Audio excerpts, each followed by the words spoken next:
My name's James Fairbairn from Oxford Archaeology East. I'm the lead archaeologist who've been here at the school excavating the playground in advance of a new classroom.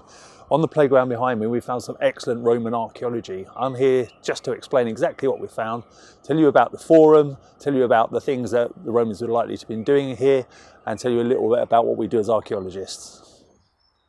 After we've taken the tarmac off of the playground, we were lucky enough to find some excellent Roman archaeology.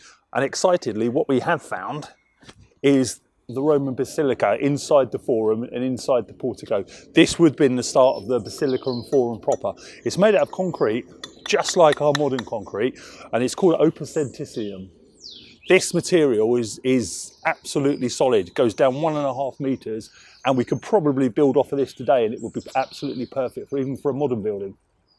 The basilica itself would have been a very important place. It would have been where the government officials were, where people socialised, where people mingled, where work and business was done, also where pleasure, and people would have been eating and drinking and meeting friends in this area. We knew that it was Roman because of where it is, but we also knew that it had some age to it because it goes actually under the churchyard. So the church and the churchyard are actually built on top of the Roman forum and the basilica.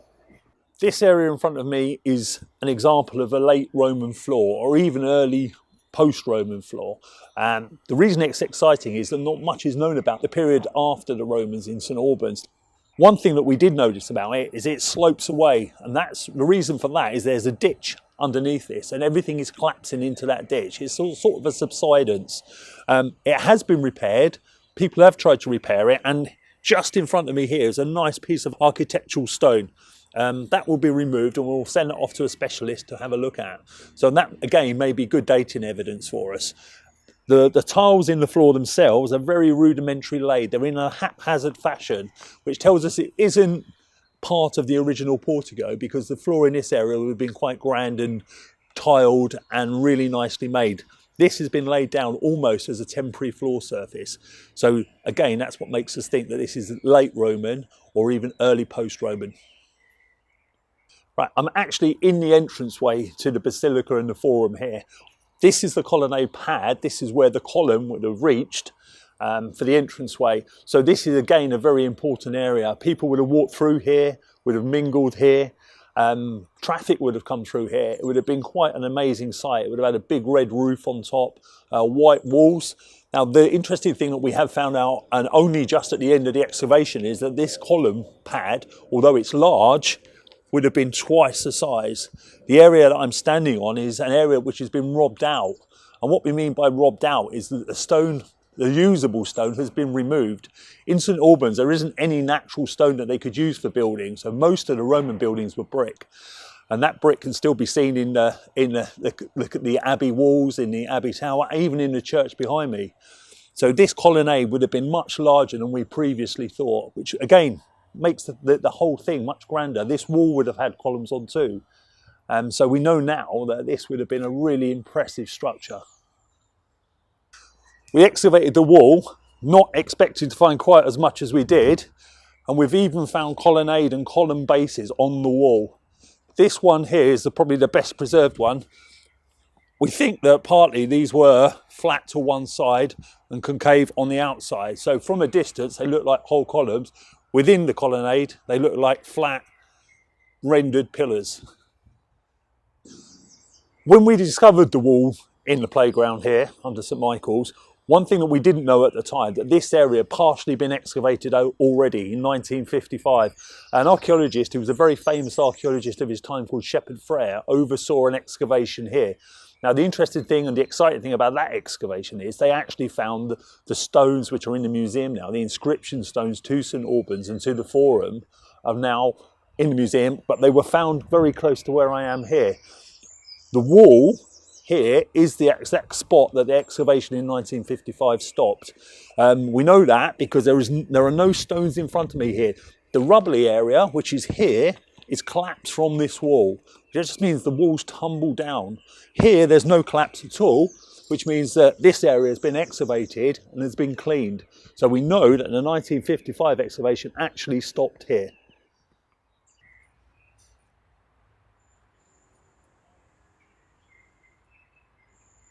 Where I am at the moment is next to the Roman wall, the colonnade wall, part of the portico. The interesting thing about this is that when we first saw it, we thought that there had been some drainage works, some modern works happened in this area, and this part of the wall had been bashed away, been taken away. Now we've got a good look at it and we've cleaned it, it actually means that the wall subsided. Now that for us is really interesting because that poses another possible question for us. Why would it subside? Now we think, and we're not certain about this, but below us here could be a large Iron Age ditch, and all the subsidence that we've seen on the site could be due to that, and the fact that this archaeology is actually sinking into that ditch. Now that ditch is probably Iron Age and formed part of the Iron Age settlement that was on the site before the Romans arrived. That would be really deep, probably 2 meters plus down. If we could get to that and prove that, that would be fantastic, but this is definitely an indication that there is something large underneath where we are, and this archaeology is actually sinking into that feature.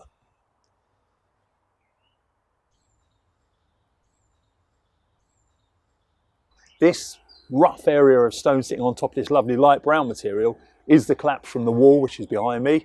This material sits on top of Watling Street. Now Watling Street was a main Roman road that ran straight through St Albans, probably the main road. This ran along the side of the Basilica and the Forum, but had to be built on in the 3rd century. And we know it's the 3rd century through previous excavations and through documentary research. This tells us that Watling Street probably was diverted, and possibly diverted further away from the school or even underneath the school. So the school may actually be sitting on top of Watling Street as well. We have found this in other places, so we're quite happy what we have found is a Roman road, and a very important one. This is the Roman road, this is Watling Street, and I would be quite happy if we took this surface off, that heavy goods vehicle could still drive up and down this road without causing too much damage, and that's just an indication of how well the Romans made their roads. We can tell a lot about the buildings and the houses that were around the Forum and Basilica just by the pottery and the building material that we're finding. This is ceramic building material, and it's part of a hypercore system. It's a flue tile for directing heat around walls and floors. Lines that are on the front here are just basically to adhere plaster to, so it could be decorated. So usually these were internal. Other pieces that we've got are things like tessellated floor, which means these are just pieces of ceramic building material again that have been cut up to lay down as a floor. They're not mosaic, they're not coloured, and they're not patterned, but they would still look pretty impressive in a floor inside a building. And there are traces of mortar and sometimes paint on these as well. Other pieces are interesting because they contain actually animal footprints. This is a print of a dog that's been impressed into the tile when the tile was drying. These tiles have been laid out in the sun to dry, and the dog, probably the builder's dog, has run over the tiles. The tiles are often made on site, so it's not unusual to find animal footprints in them. Some of the largest bits of ceramic building material we find are floor tiles. We found a lot on the site at St Michael's. This one has got finger marks impressed into it, Roman finger marks. 2 reasons for this. One, it could have been to adhere plaster to. Secondly, it could be a tally mark. The tally marks were often an individual mark of how many tiles a particular person made that day, and that's how he would get paid, by the amount of tiles he's made. So we've got the finger marks of a Roman workman who were making tiles very close to the school, again, nearly 2,000 years ago. Okay, we haven't found a great deal of pottery on the site, which we wouldn't expect to. We're not in somebody's house, or we're not in a home or somewhere that's producing pottery, but we are in an area where pottery would have been used. We're finding particular types. This is a black burnish ware, which is a very high grade, high quality pottery, really hard, lovely rim, and these rims are what we call diagnostic. This will tell us the type of pottery and the age. We also look for inclusions within the pottery as well. That gives us an indication of to where it was made and how it was made. Occasionally we'll get bits of pottery that fit together. These two don't, but we've got enough of this pot probably to put 3/4 of it back together. Other types of pottery we're finding here are handles. This is an amphora handle that would have probably contained wine or oils. We do know that these sometimes came from Spain, so this is an indication that some of the pottery and some of the vessels that were found in the Forum would have been imported. Most of the coins that we found have been 3rd century coins. 3rd century coins tend to be small, and then the later they get, they tend to turn into something called a barbarous radiate. A barbarous radiate means that the coin isn't legal tender or legal currency, and sometimes people are producing them illegally towards the end of the Roman period. The larger coins tend to be 1st to 3rd century. This one's got nice markings on it, and we'll be able to identify that one quite easily. Lots of concretions which have to be cleaned off by a specialist. So we send them back in marked bags. These bags are then sent off to a specialist who can tell us much more about the coins than we can on site. So now we've found all this amazing archaeology under the playground at St Michael's, what's going to happen next to it? Well, because it's so important and it's on a site which is nationally recognised as being important for archaeology, there's been lots of discussion. Now it's just been decided that this needs to be preserved. So nothing that is here that you've seen will be destroyed. It's all going to be protected. Now the way that's done is it's covered in a membrane, and then soft sand is packed around all the archaeology. So underneath the classroom floor, this will be preserved. And there is talk of even the classroom carpet being marked with the direction of the wall.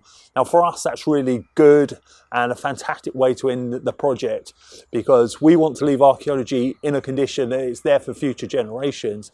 And the children who grow up in the school and know that they've got this archaeology under their feet, and one day they might be archaeologists, they might be architects, and then it's going to be their job to look after this type of material and look after the archaeology of St Albans.